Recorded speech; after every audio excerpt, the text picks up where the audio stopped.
loser, bro.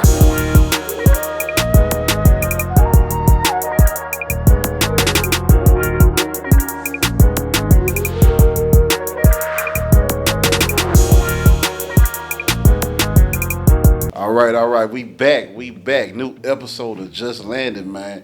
Got a very special guest, man. Got a Baton Rouge, not even a Baton Rouge legend, a hip hop legend. Let the people know who you are. Man, it's the boy, Young Max Minelli, aka Max Payne, aka the Walker Pressure Pack. You know, BR. I made some cool songs you probably heard before. Man, more than that, man. Boy, you done made some classic records, bro. Some classic records. Man, I'll be honest with you. What I'm gonna do is, I know we done touched upon, you know, your background, your early startings on a lot of other interviews. Right. So I'm a touch on that, but I'm gonna fast forward from there. Yeah. So Max, let me ask you this: How did you start with the hip hop? Man, but when I was a little kid, when I was a little kid, I used to want to be like Michael Jackson. You know what I'm saying? Yeah. Like I used to do the little dance and all that. Then you know, as I got a little older, you know, rap was everything, and you know, I used to like watch videos, LL Cool J, I'm bad, and like do everything he was doing on the video. So it's like I ain't know what it was, but I just want to entertain or want to, you know, be in on the stage or whatever. You know what I'm saying? Yeah. And then my mama worked with a dude who had a studio. I was living in California for a few years. Yeah. And dude was like, man, I can't remember. I think I might have asked him, like, man, let me write a song and, you know, come record it. And he was like, all right. So my mom took me over there, did a song. That was it. After that, Yeah. it was like, shit, this is what I'm doing. You know what I'm saying? So wasn't no plan B. Wasn't none of that. You know what I'm saying? Yeah. So Max, let me ask you this. I'm gonna fast forward a little bit. All right. Well, let me ask you this too. Did you have any music before you got with the camp? Yeah, well, me, Vaughn, and Happy, you know, and Bleed, we used to do like, you know, we had like a little 4-track karaoke machine. You know, it was real. Yeah. Real. It wasn't like we was in no real studio or nothing. We was just making little tapes however we could. But then, you know, Bleed.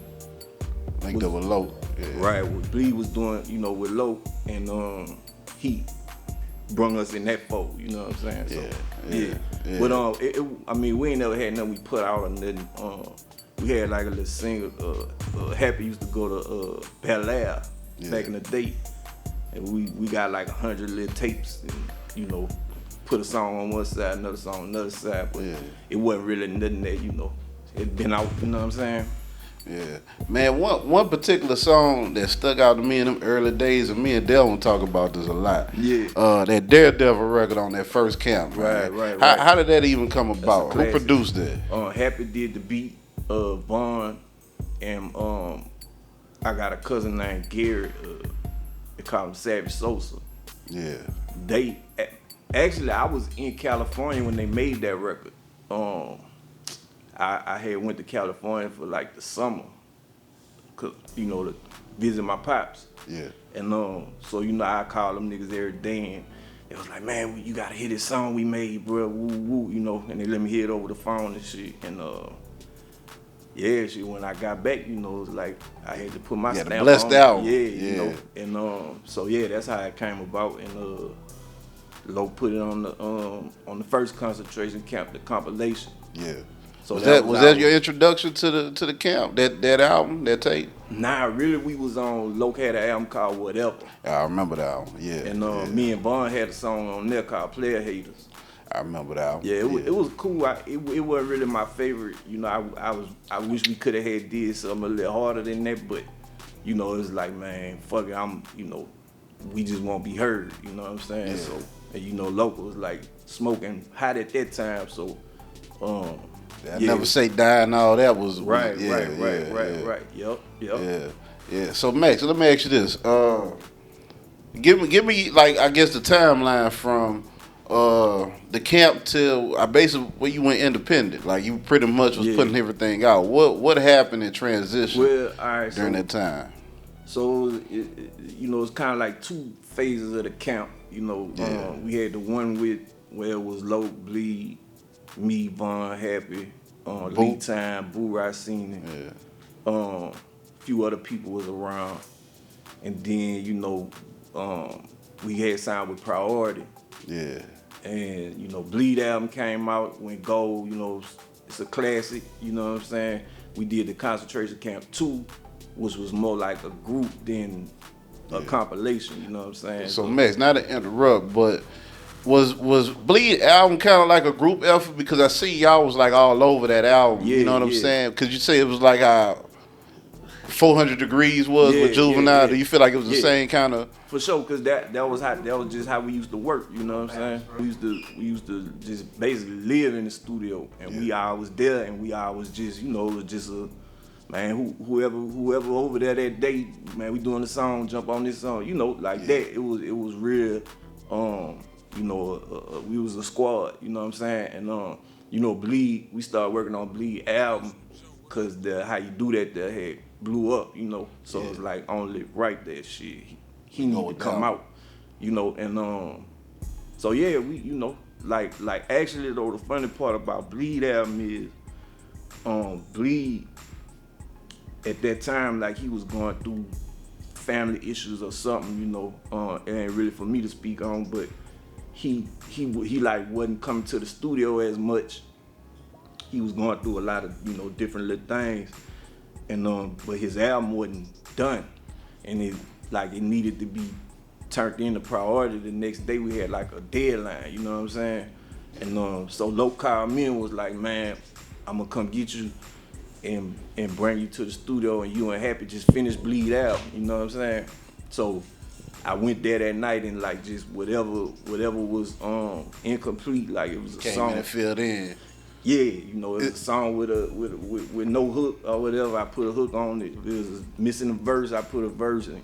You know what I'm saying? Then was other songs like Better Than the Last Time. I was gonna ask you that because I felt like that felt like a Max Minelli solo. It was.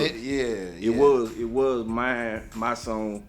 And then Bleed got on it, and then it was like, man, we gonna put this on there too. Yeah, you gotta put your best effort up front. So all the hot ones gotta go on this one. Right. Yeah. But it was a good look regardless. So we knew it was gonna get heard. Then it came out under the No Limit banner. It wasn't really on No Limit, but it kind of looked like it was. Yeah. You know what I'm saying? So yeah. Yep. Okay. So take me past that. You know what I'm saying? The first version of the camp. Take me to the next part. So, it's the same thing you hear with rap groups. Everything kind of niggas start tripping and spreading apart and breaking up and all that kind of shit. So it really had broke apart. Bleed kind of went did his thing. Loc was there. Me and Vaughn was kind of like in between. Me, Vaughn, and Happy, we kind of was like in a situation where it was like, man, I don't really want to pick a side with him or him. Yeah. So y'all did Simple and Plain. We did our own shit, right? Yeah. Yep. So we started our own label, called it Crush Entertainment, and it was like, man, we gonna put our own shit out, cause we knew the game from being around Loc, the whole CEO game, the whole distribution and pressing and all that shit. We learned that, so it's like, man, we just gonna do our own shit. You know what I'm saying? So we did that. So not to cut you off. So what was Loc doing at that time when y'all decided to go do your own project? Loc was still he was releasing just on his own, or matter of fact, I don't think that time Loc had an album the last album that came out on Priority was called You Heard Me. Yeah. And that was kind of like the same, that was like songs we did when everybody was still kind of like together. That came out, I think it might have been 99, I ain't sure. But Simple and Plain came out in 99, and then so the next part I'm gonna get to is, so after that happened, me and Loc always was cool. We ain't never fall out or nothing. Yeah. But me and him started getting back together and kind of working on some shit.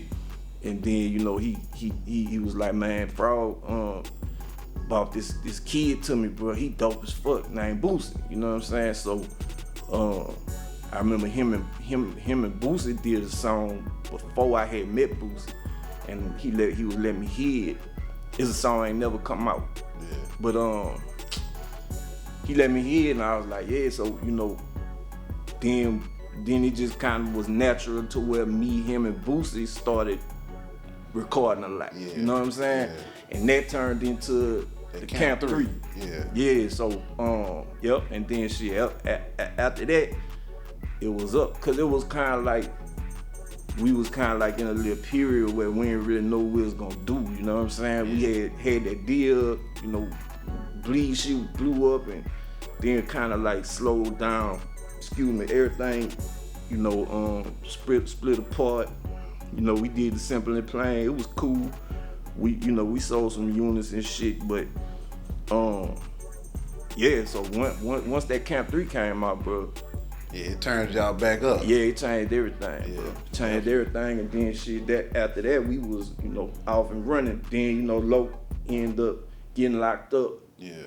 Right in the middle of that, we was gonna sign with somebody. You know, they was calling this shit like Loc was, working out shit with a few different labels, you know what I'm saying? Yeah. But we was smashing shit at that time, bro. Like we was selling hundreds of thousands.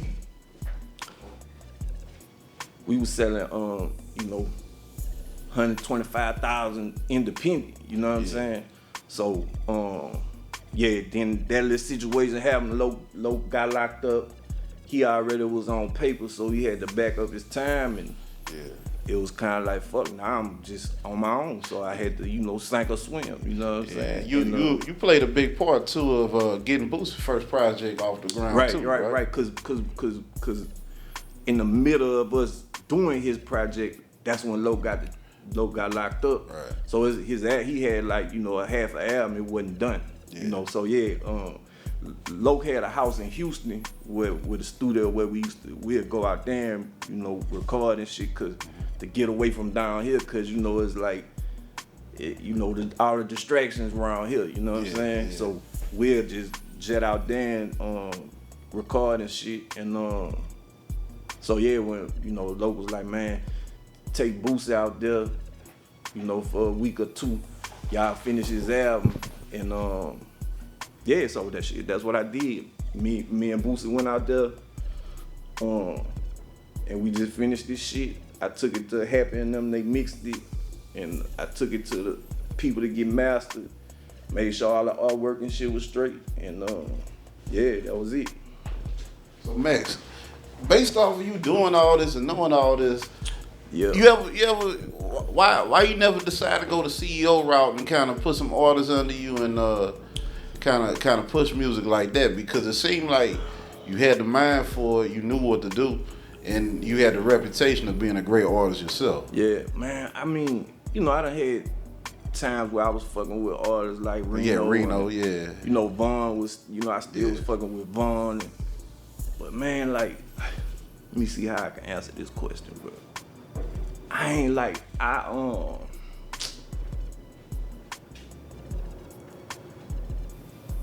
you can't make niggas want shit how you want it. Yeah. You can't make niggas like.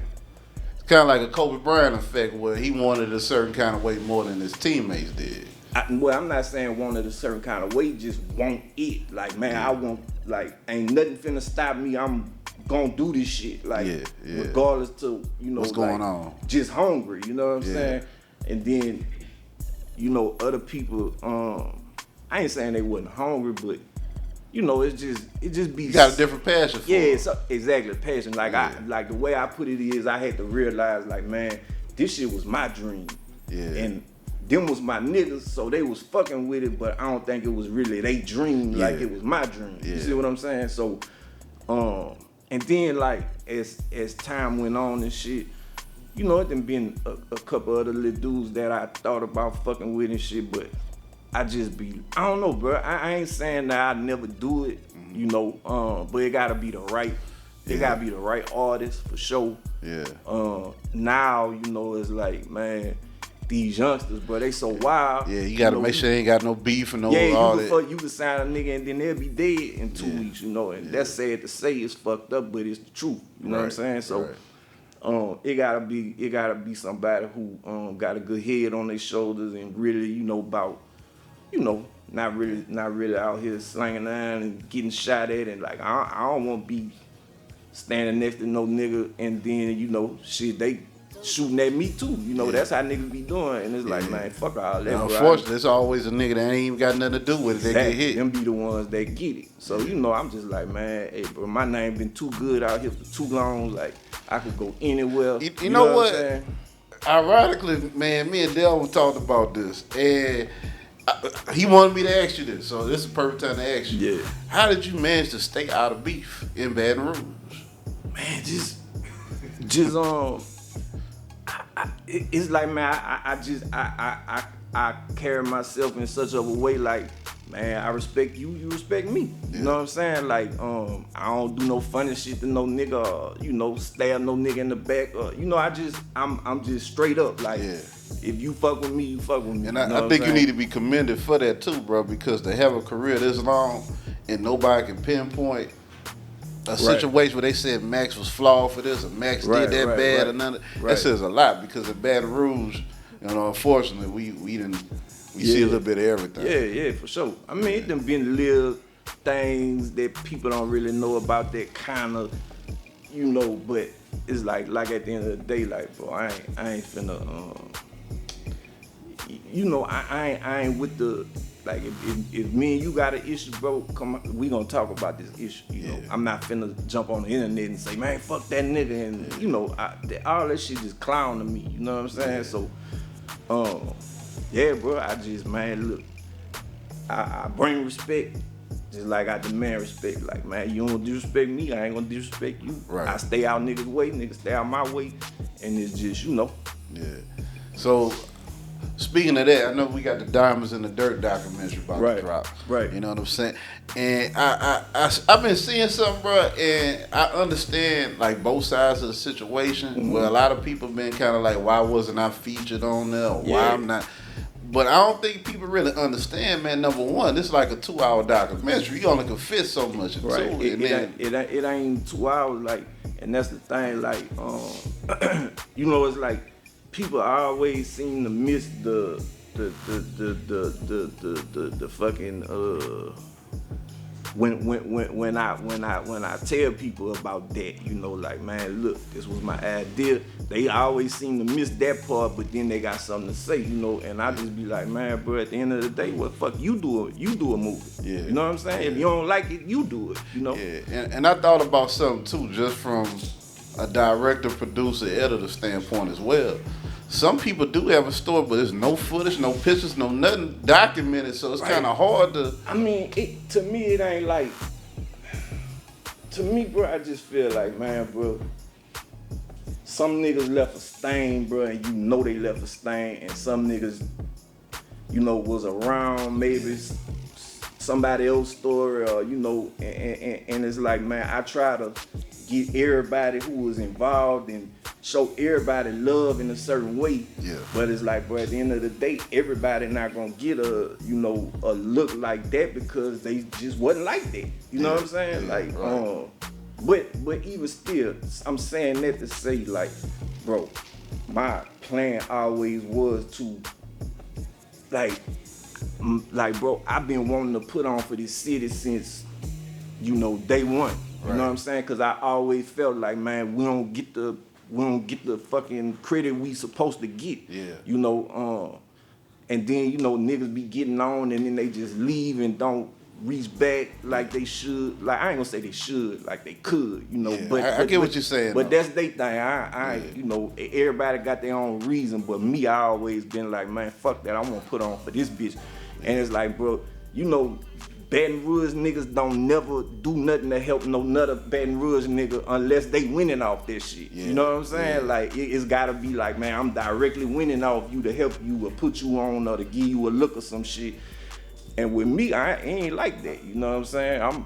I just want to show niggas love and give niggas they flowers and you know, I don't give no fuck about that, because at the end of the day, I'm me regardless. Like, I can stand next to whoever and shit. I'ma still be me.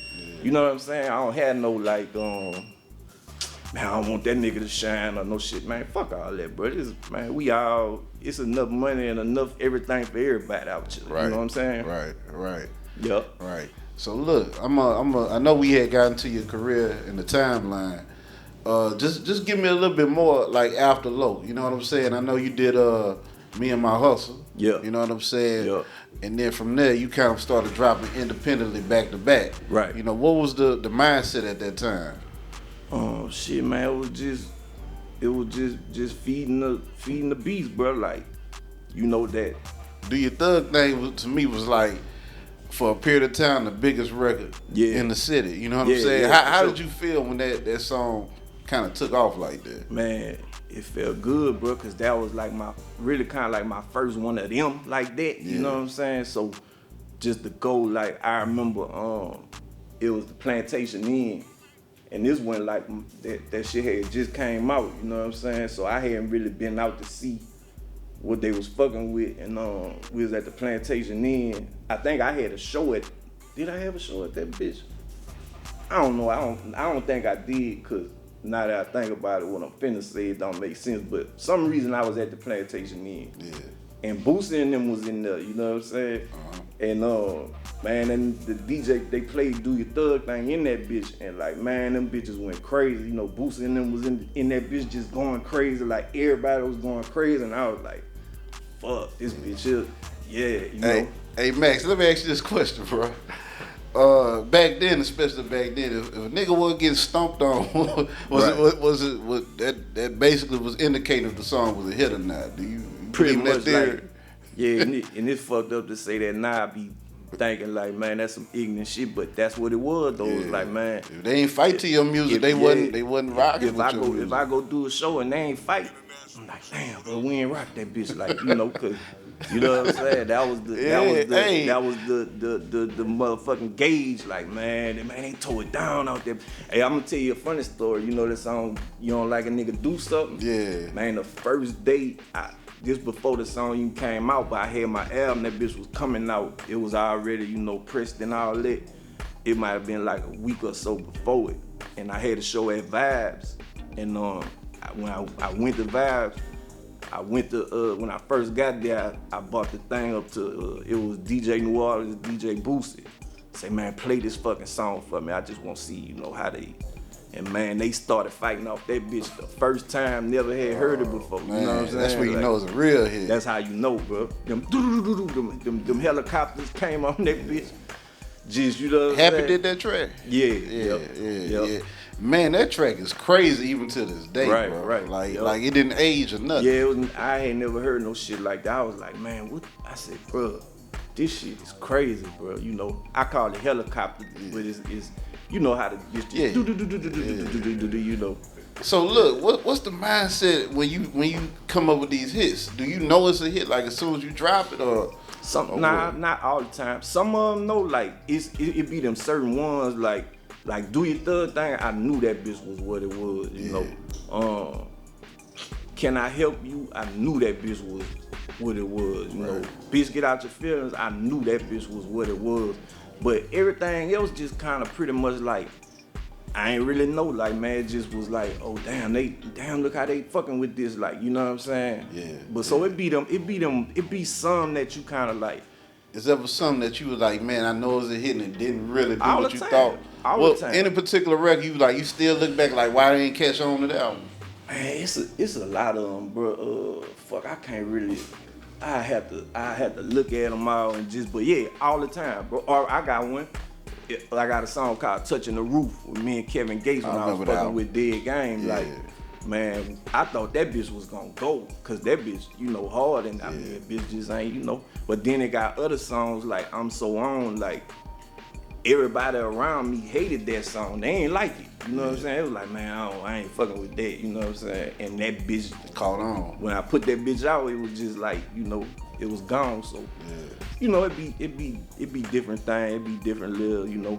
That's why I always say, like, bro, it ain't no formula to this shit, ain't no rhyme or reason to this shit, ain't no, you know what I'm saying? It's just like, man, You just gotta go with your move. at the end of the day, bro, you ain't gonna lose if you just doing what you really feel. Like, if you start thinking about it and trying to, man, I need a song for this, or man, I need this kind of song, like, leave the studio.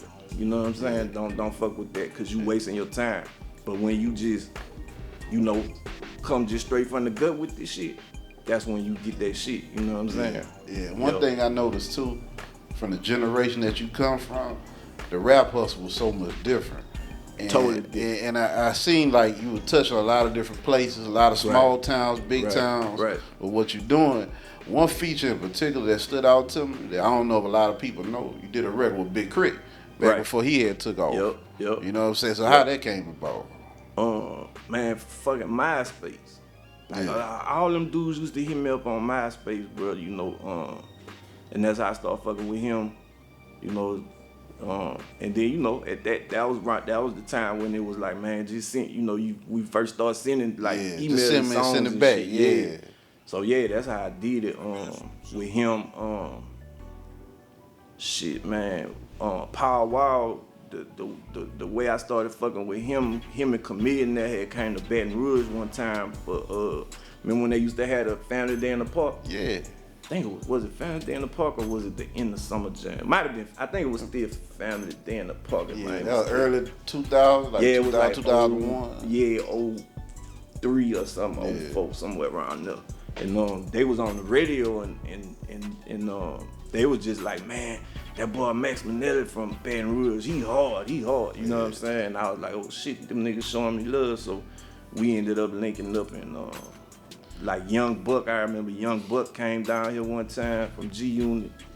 He was looking for me, like, and when I had went to the club and met them niggas, and all them niggas, him and all the people that was with him was just like, man, nigga, we players, damn, you know what I'm saying? So it was like love, bro, like, you know. Yeah, because I noticed later on, too, you ended up collaborating with Paul Wall. Yeah. Some more after that, too. Yeah. I know you did a record with Paul Wall and Les, too. Right, Yeah. How that came about? Shit, man, really was me and Hap in the studio. We had that beat, and I just came up with that hook, put that verse on there. Yeah. And, you know, when we was listening back to it, it was like, man, this bitch, it could be something, you know. Yeah. It's kind of raw, so... Like, you know, just start thinking like, man, we ought to put Paul on that bitch and, you know, get what's old boy name? Ronnie Spencer. Yeah. Dude that sound like the Isley Brothers. Yeah. So, you know, we just kind of put it all together like that. And Les,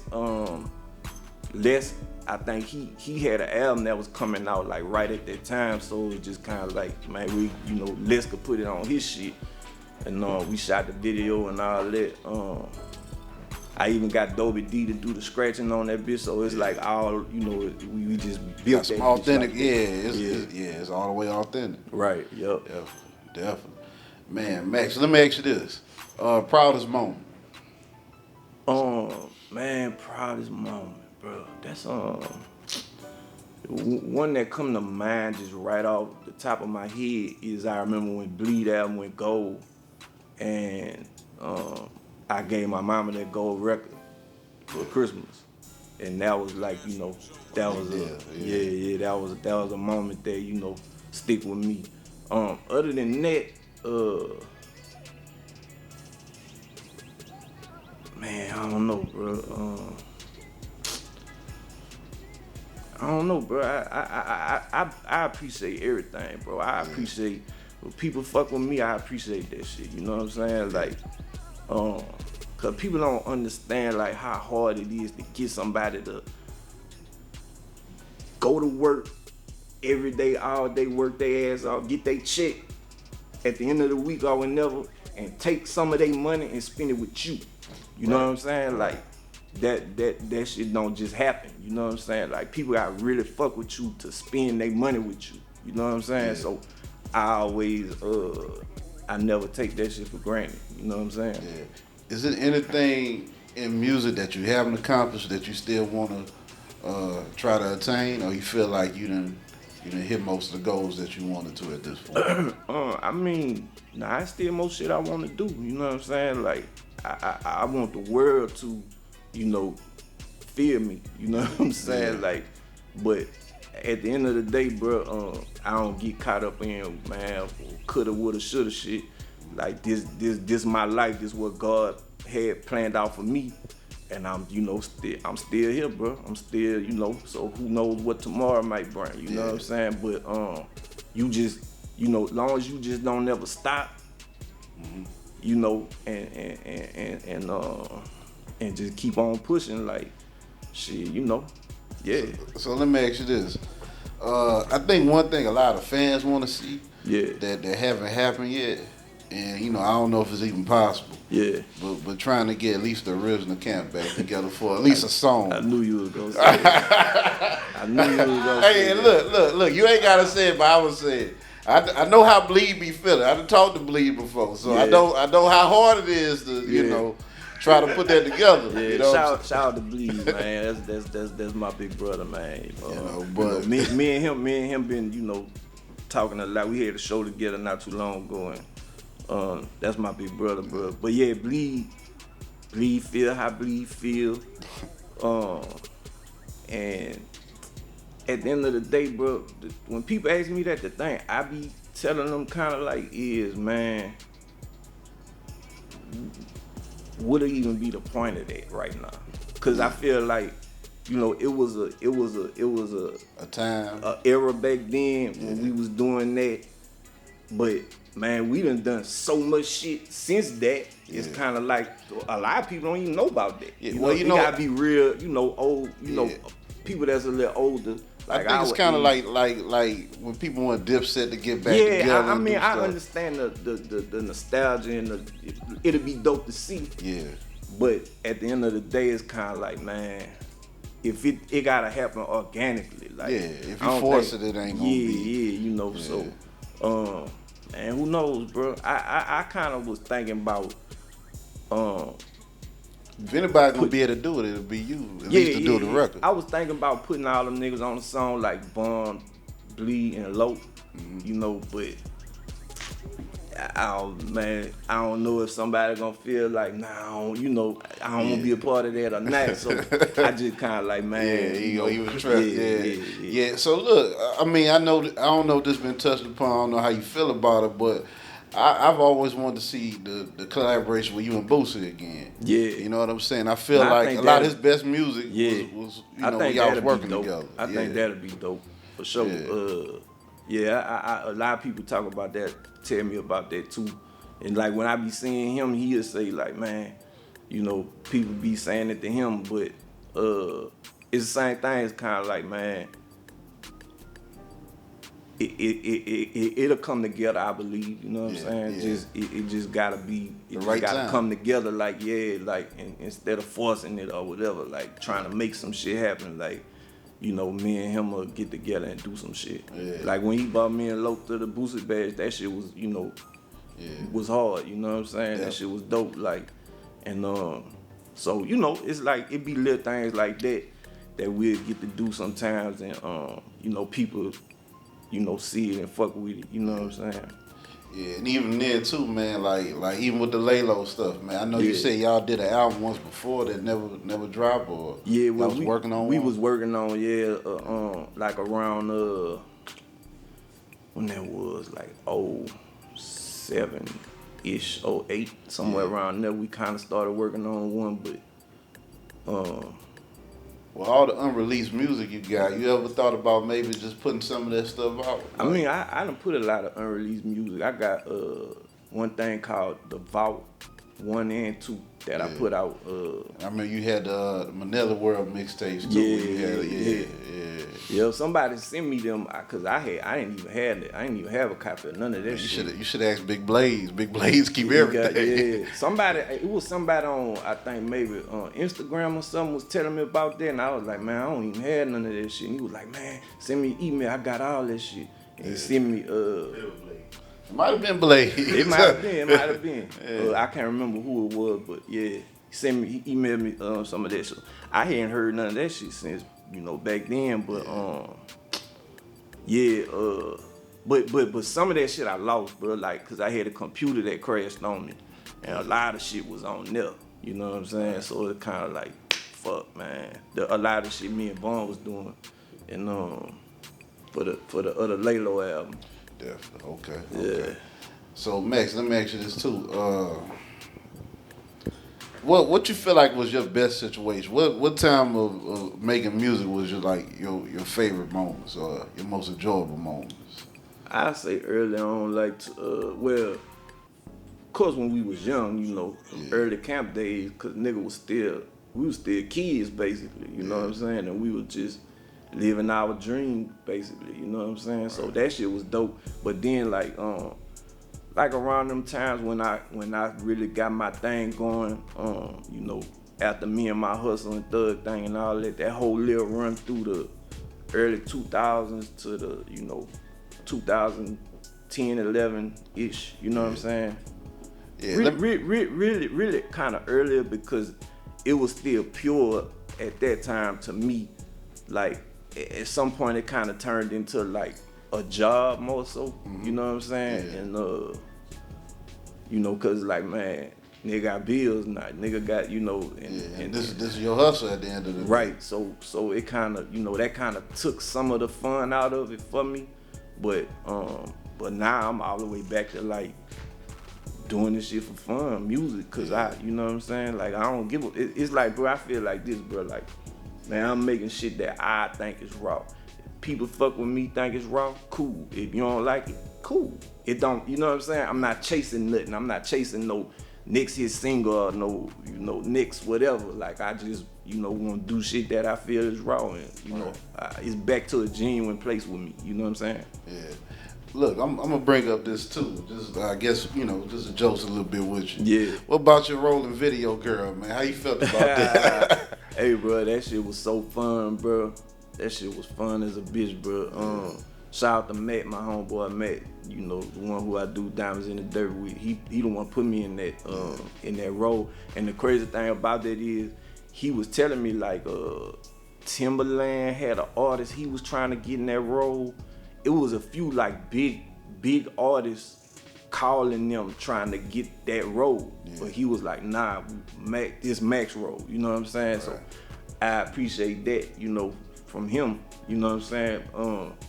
But yeah, bro, just man making good in a cat suit, twerking on a nigga. Like, come on, man, you can't lose with that. Yeah. And then that day, like, man, they just all the video girls was there at that, you know. You had a ball. Man, shit was fun as a bitch. Shit was fun as a bitch, bro. Yeah, man, yo. Yeah. You ever thought about getting more into acting, or that was a one and done for you? Nah, I would, you know. I would, bro. Yeah. I haven't.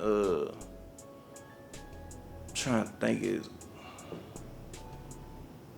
it was something I think like I sent like a little audition in for, but you know it didn't never really do nothing. But I would though. Yeah. I mean, I like my next move is like I want to make like some BR films. You know what I'm saying? Yeah, like you were telling me off camera, man. You filming now, you editing, you doing all of it. What was the deciding factor to make you say, okay, I'm about to pick up this trade? Depending on people. Yeah. You can't. So it's just like, man, fuck, I gotta learn how to do this shit myself. Cause at the end of the day, bro, like, I'm like, bro, if I start doing some shit, I'm taking that shit to the finish line. You know what I'm saying? I'm not just starting and giving up or getting to a certain little adversity and letting that shit break me. Like, no, I'm bringing this shit to the finish line. I'm putting points on the board. So it just kind of like, it started off with me doing my own album covers. You know what I'm saying? It was kind of like, man, I'm paying niggas $1,500 to do this shit, and I could do it myself. That was the pen and pixel days, right? Yeah, right. So it started off with that. Then I kind of started playing with the video editing and shit a little bit. Louisiana Sky video, that was the first video I did and edited and shit. Yeah. Never knew that. Yeah. And yeah, just after that, you know, just once you start doing some shit, you get better. You know what I'm saying? You. And I'm a student, like, man, I'm always trying to better my craft. Like, I'm always trying to get better at some shit. And the first Diamonds in the Dirt,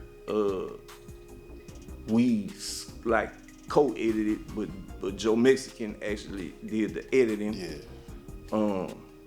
And then with this Diamonds in the Dirt, it was more so like I was gonna do like the edit, the cut, and then we was gonna get Joe to polish it up and basically like master. Yeah. Basically, right. Yeah. But man, when I started doing it over the time, it was just like, man, fuck it, I'ma just do this shit. And you know what I'm saying? I mean, to that point now. Right, Yeah. right.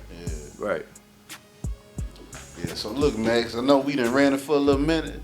You know, I like to do a part 2, you know what I'm saying? Of course. Shit, man, I'm here, bro.